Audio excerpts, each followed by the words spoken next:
久しぶりに実に10年ぶりに 0.5 秒だけ時を止められたぜ。スタープラチナザワールド。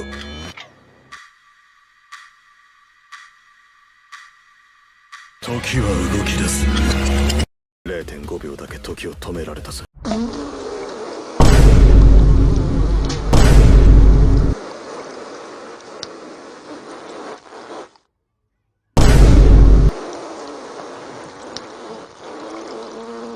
What the fuck? So, it's been a while since I've last covered anything YBA related. Welp, better late than never, I suppose. Hello everyone, welcome back to the channel again. Today's video is going to be on your bizarre venture to review Star Platinum the World. And how much is changed after a full year. And like spoilers for the video, it hasn't changed much. Before I start the video, I just wanted to answer the obvious questions some people may ask, like, rising respect, why haven't you recorded any PvP gameplay with Star Platinum the World for this video? And to answer that question, firstly, I haven't played this game for like more than a couple of months, so I'm honestly rusty right now. And secondly, the last time I played in PvP with Star Platinum the World, and with Eclipse and everyone else is complaining about how the current PvP is complete ass, I would much prefer playing an open world than bother going into PvP and consistently lose Battles after battles after battles with a mediocre stand that no one should really be using. That being said, let's get on with the stand review.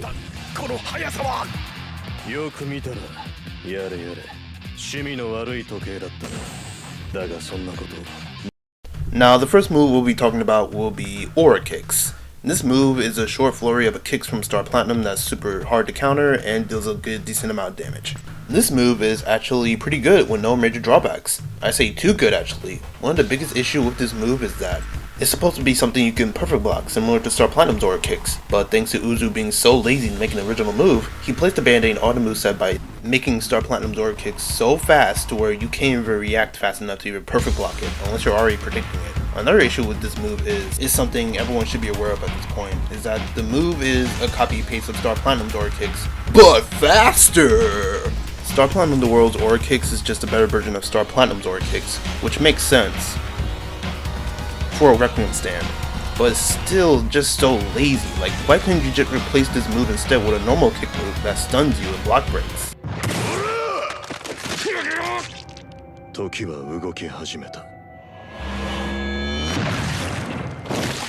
And as an extra bonus, you can make this move actually be reactive and perfect blockable. But no, we're just stuck with this move forever. Next up on the list is Platinum Slam, which is a large AoE move that involves Star Platinum the World slamming the ground and causing debris to blow ends up. This move in total does low damage and it can be perfect block. The biggest and only issue with this move in particular is that it's perfect blockable. Why can't it be perfect blockable? Why would you literally make a large AoE move that deals a low amount of damage be something you could perfect block? It's not even like you could follow up with this move to be warned to be able to be perfect blocked. It literally knocks you back. This move is complete garbage, with its only redeeming quality being the fact that you can throw this move out at random noobs or during team fights. But even during team fights, there will always be that one person who played this game longer than 2 days that will perfect block and punish the ever-living hell out of it, or even using it. Overall, this move is complete trash and it should have been replaced with Better Shot. Let's move on. The next move on Star Platinum the World's kit is Skull Crusher, which is an ability where you aim your cursor over to someone and teleport behind them to bash their skull.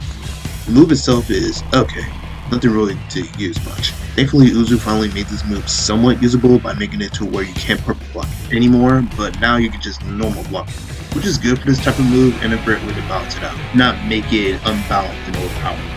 Skull Crusher is slightly weak, but overall balanced. Let's move on. Next up, we have the Beatdown, which, to be honest, is pretty cool.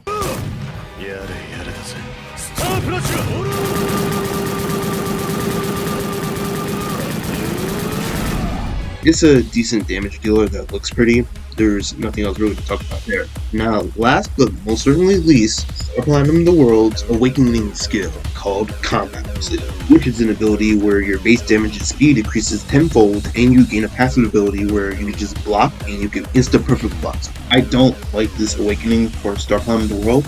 Not because it sucks, it's actually the complete opposite. The actual problem is that Star Platinum the World doesn't need this awakening. It already deals high enough damage without any awakening buffs, and it's fast enough too without this awakening. All this does is make Star Platinum the World look more like a one-trick pony than an actual stand. Especially with the awakening's passive of being able to perfect block any blockable skill just by normal blocking, which in and of itself is so brain dead that makes the stand break in isolation is fine. But it really shouldn't be in this game, it especially shouldn't be placed on Star Platinum the World. And now for the final section and final ability on this stand's moveset, and that is Timestop.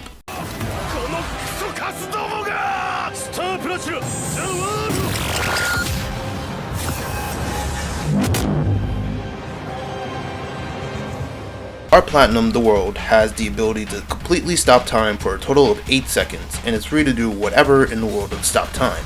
For me to break down why I despise Star Platinum the World's time stop, I first have to ask the question of why in the world is it 8 seconds?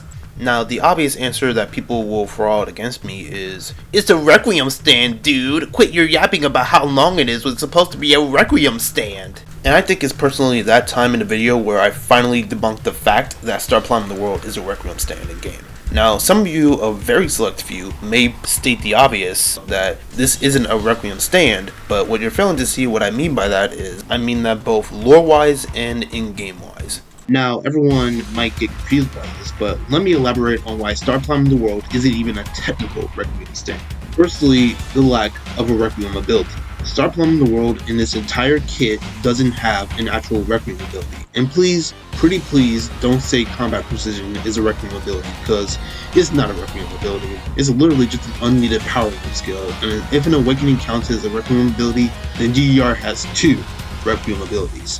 Which is just dumb to state as a defense. And number 2, the lack of a beetle arrow anywhere on Star Platinum the World. Fun fact, originally there was a beetle arrow on the stand's headband, but guess what? Even Uzu agreed with me by removing the beetle arrow off of Star Platinum the World's headband.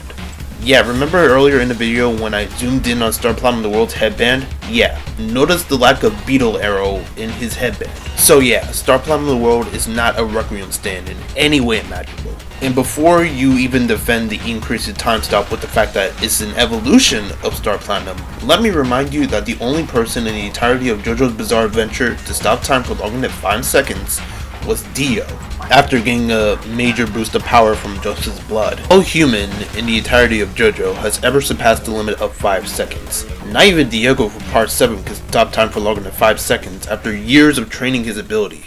Woo!